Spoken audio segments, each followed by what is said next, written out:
नमो तस्सा भगवतो अरहतो सम्मा संबुद्धस्सा। बुद्ध और उनका धम्म बाबा साहेब डॉक्टर अम्बेडकर द्वारा रचित कालजयी पुस्तकों के इस रचना संसार में आपका स्वागत है। आप जानते हैं कि इस समय हम लोग बाबा साहेब डॉक्टर अम्बेडकर द्वारा मूल रूप से अंग्रेजी में रचित ग्रंथ द बुद्धा एंड हिज धम्मा, इसका ये हिंदी अनुवाद आप तक पहुंचा रहे हैं। और ये जो हिंदी अनुवाद है, ये हिंदी अनुवाद भदंत डॉक्टर आनंद कौशल्यायन जी का है। तो आइए इस कड़ी में आगे बढ़ते हैं। आपको याद दिलाते चलते हैं कि ये बुद्ध और उनका धम्म के तृतीय कांड का चौथा भाग है। और इस चौथे भाग में यह है 5वां अध्याय, जिसमें बाबा साहेब इस शीर्षक के साथ आगे बढ़ते हैं। शीर्षक है यज्ञ, और इसे लिखते हैं वे यज्ञ मतलब बलि कर्म, बलि देना।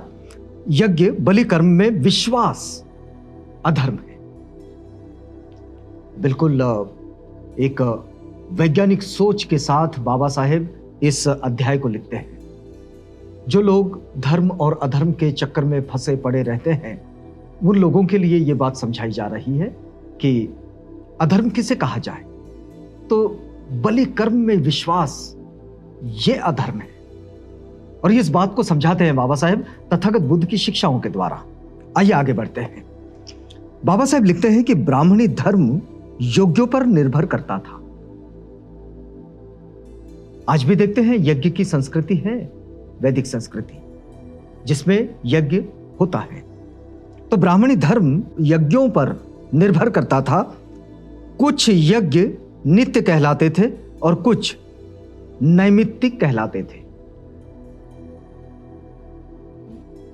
यज्ञ संस्कृति वाले कुछ यज्ञों को नित्य रूप से करते हैं और कुछ नैमित्तिक होते हैं, कुछ विशेष कारणों से किए जाते हैं। तो ऐसे दो तरह के यज्ञ संस्कृति से जुड़े हैं। नित्य यज्ञ का मतलब था वे अनिवार्य कर्तव्य जो चाहे कोई फल मिले और चाहे ना मिले करणीय ही थे। मतलब उसका कोई मतलब निकले या ना निकले, उसका कोई फल मिले या ना मिले, लेकिन वो नियमित रूप से किए जाते थे। और नैमित्तिक यज्ञ उस समय किए जाते थे जब यजमान किसी सांसारिक इच्छा विशेष की पूर्ति के लिए उसके निमित्त से यज्ञ कराता था। तो आज भी ये बात देखने को मिलती है कि फला काम के लिए यज्ञ, फला कार्य के लिए यज्ञ, तो इसे कहते हैं नैमित्तिक यज्ञ। बाबा साहेब आगे लिखते हैं कि ब्राह्मणी यज्ञों में सुरापान, पशुओं की बलि और हर तरह का आमोद प्रमोद होता था। सुरापान मतलब नशीली चीजों का, शराब का सेवन, और पशुओं की बलि, ये दो चीजें इसमें निश्चित रूप से हुआ करती थी। तब भी ये यज्ञ धार्मिक कृत्य समझे जाते थे।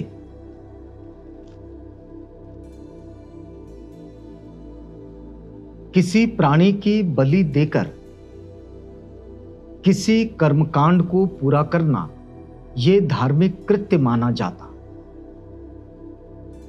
यह स्थिति यज्ञ संस्कृति की। अब आगे देखिएगा। ऐसे धर्म को जिसका आधार यज्ञ थे, बुद्ध ने अपनाने योग्य नहीं माना। जिसमें पशु बलि है, जिसमें सुरापान है, उस संस्कृति को अपनाने योग्य नहीं माना तथागत बुद्ध ने। बाबा साहेब फिर आगे लिखते हैं कि उन बहुत से, दरअसल ये बाबा साहेब बुद्ध और उनका धम्म में इसलिए लिखते हैं कि वे तथागत बुद्ध की शिक्षाओं को समझा रहे हैं।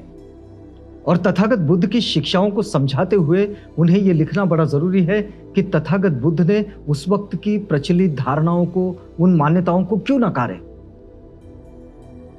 उन्होंने क्यों वो जो प्रचलित चीजें थी, उन चीजों को अपनाने योग्य क्यों नहीं माना। उनके उस वक्त क्या भूमिका थी, ये भूमिका भी बुद्ध और उनका धम्म में बाबा साहेब ने लिखी है। अब देखिए, बाबा साहेब लिखते हैं कि उन बहुत से ब्राह्मणों को जो तथागत बुद्ध से विवाद करने पहुंचे, तथागत ने अपने कारण बता दिए थे कि वे क्यों यज्ञों को धर्म का अंग मानने के लिए तैयार नहीं। तथागत ने ऐसे ही नहीं कहा कि वे अपनाने योग्य नहीं है यज्ञ संस्कृति। उन्होंने उसका कारण भी बताया। जिन यज्ञवादियों ने, यज्ञ संस्कृति के वाहकों ने तथागत से पूछा कि भाई तुम इसे क्यों अपनाने योग्य नहीं कहते, तो तथागत ने यज्ञ संस्कृति को, यज्ञ कर्म को क्यों अपनाना नहीं, इस बात को कारणों के साथ स्पष्ट किया है। तो आइए बाबा साहेब आगे लिखते हैं तथागत की बात। बाबा साहेब लिखते हैं, लिखा मिलता है कि इस विषय में 3 ब्राह्मणों ने तथागत बुद्ध से वाद विवाद किया था। अब ये 3 ब्राह्मण कौन थे? तो उनके नाम भी लिखे हैं। उनके नाम थे कुटदंत, उज्जय और उदाई। ये 3 वे ब्राह्मण थे जिन्होंने तथागत से इस बात पर वाद विवाद किया था कि आप यज्ञ कर्म को क्यों नकारते हैं, आप इसे अपनाने योग्य क्यों नहीं मानते, और आप ये क्यों कहते हैं कि यह धर्म का अंग नहीं हो सकता। धर्म का मतलब समझ लीजिएगा, धर्म का मतलब होता है वो मार्ग जो हम जीवन जीने के लिए अपनाते हैं, जिसे धारण करते हैं, वो मार्ग। तो ये जो यज्ञ कर्म के साथ जीवन शैली को आगे बढ़ाता है, ये कोई अच्छी जीवन शैली नहीं है। और इसलिए तथागत जब आगे बात समझाते हैं तो समझिएगा। तो फिर कुटदंत ब्राह्मण ने तथागत बुद्ध से पूछा था कि यज्ञ के बारे में आपका मत क्या है। तो तथागत कहते हैं, अच्छा तो हे ब्राह्मण सुन और ध्यान दे। तथागत कह रहे हैं, अच्छा तो हे ब्राह्मण सुन, ध्यान दे, और जो कुछ मैं कह रहा हूं उसे सावधान रहकर सुन। उसे जरा अलर्ट किए और उससे कहे कि जरा ध्यान देकर सुन भाई। कुटदंत बोला, बहुत अच्छा। ये पूरा संवाद बाबा साहेब लिखते हैं यहां इस अध्याय में। तो कुटदंत बोला, बहुत अच्छा। तो फिर आगे भगवान बुद्ध कहने लगे, हे ब्राह्मण, बहुत पुराने समय में महाविजेता नाम का एक राजा था। तथागत की यह विशेषता थी कि वे अपनी बातों को कुछ कथा कहानी के रूप में प्रस्तुत किया करते थे और उसी के द्वारा समझाते थे। आप इस बात को समझिएगा कि ये बड़ी एक सामान्य शैली होती है सर्व सामान्य लोगों को समझाने की। जब उन्हें उपमाओं के रूप में, अलंकारों के रूप में, कथा कहानियों के रूप में जब समझाया जाता है तो चीज़ें बड़ी ठीक तरीके से समझ में आती हैं। तो यहाँ तथागत बुद्ध भी इसी तरह से इस बात को समझा रहे हैं। देखिए क्या कहते हैं तथागत के, हे ब्राह्मण, ये बहुत पुराने समय में महाविजेता नाम का एक राजा हुआ करता था। वो बड़ा प्रतापी था, बहुत धन वाला, बहुत संपत्ति वाला।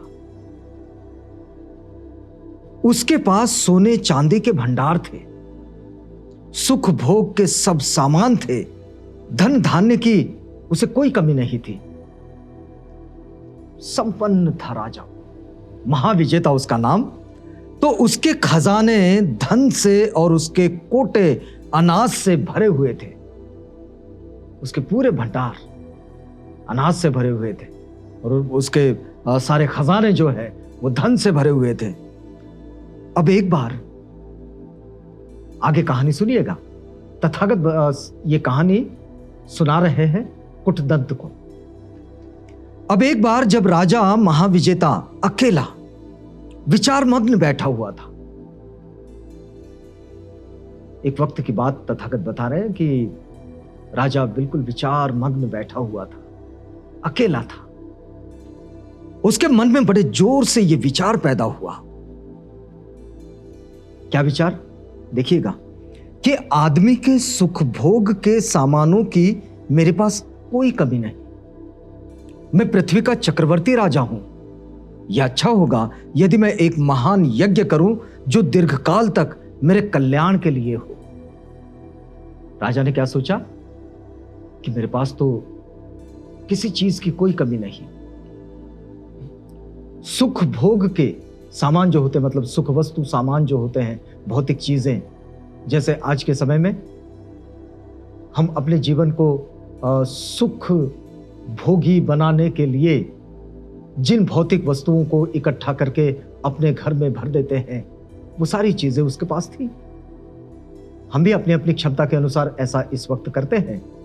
लेकिन इस राजा के मन में यह आया कि चिरकाल तक सुखी रहने के लिए, सुख भोगने के लिए और अपने स्वयं के कल्याण के लिए क्यों ना मैं एक यज्ञ करूं। तो तब उस ब्राह्मण ने, जो राजा का पुरोहित था, राजा से कहा। अब ये बात उसने अपने पुरोहित से कही जो उसके राज दरबार में था। तो उस ब्राह्मण ने राजा का जो पुरोहित था, राजा से कहा कि राजन, इस समय आपकी प्रजा हैरान की जा रही है और लूटी जा रही है। आपकी प्रजा जो है इस समय लूटी जा रही है, उसको परेशान किया जा रहा है। बहुत से डाकू हैं जो गांव और नगरों में लूटमार करते हैं और जिन्होंने रास्ते आरक्षित कर दिए हैं। जब तक ऐसी अवस्था है, तब तक यदि महाराज ने प्रजा पर एक नया टैक्स और लगाया तो महाराज निश्चय से गलती करेंगे। अगर महाराज ऐसा करते हैं तो फिर यह गलती होगी। लेकिन हो सकता है कि महाराज ये सोचे कि मैं शीघ्र ही उन दुष्टों की सब कार्रवाइयां रोक दूंगा, उनको पकड़वा लूंगा, उन पर जुर्माने करूंगा, उनको देश निकाला दे दूंगा, उनको मरवा डालूंगा। लेकिन इस तरह से उनकी स्वेच्छाचारिता नहीं रोकी जा सकती। जो अदंडित बचे रहेंगे वे प्रजा को हैरान करते रहेंगे। इस गड़बड़ी को जड़मूल से समाप्त करने का एक ही रास्ता है।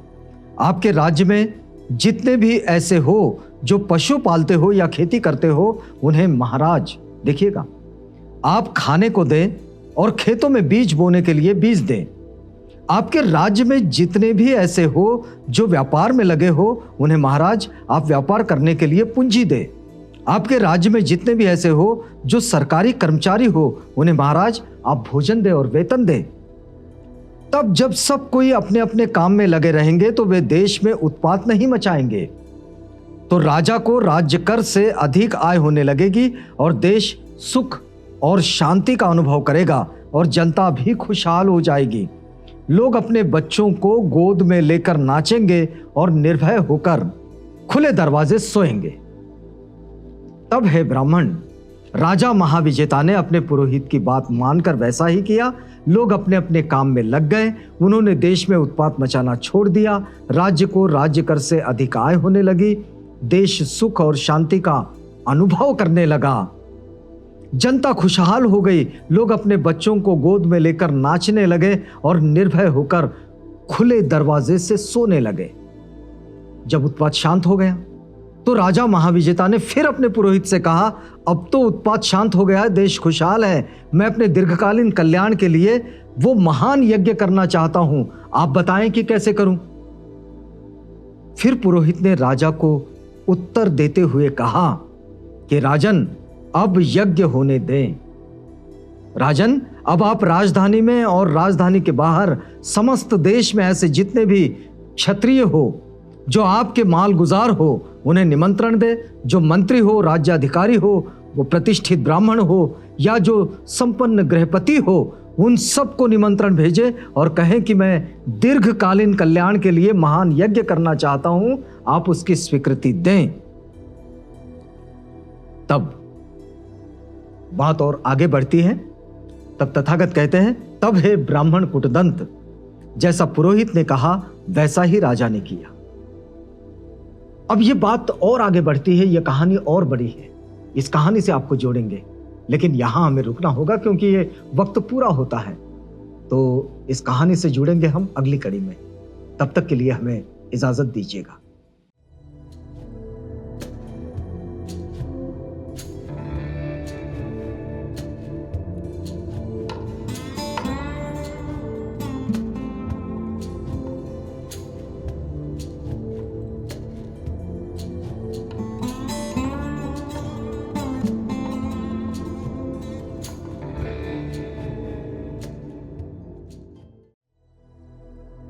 बुद्ध और उनका धम्म।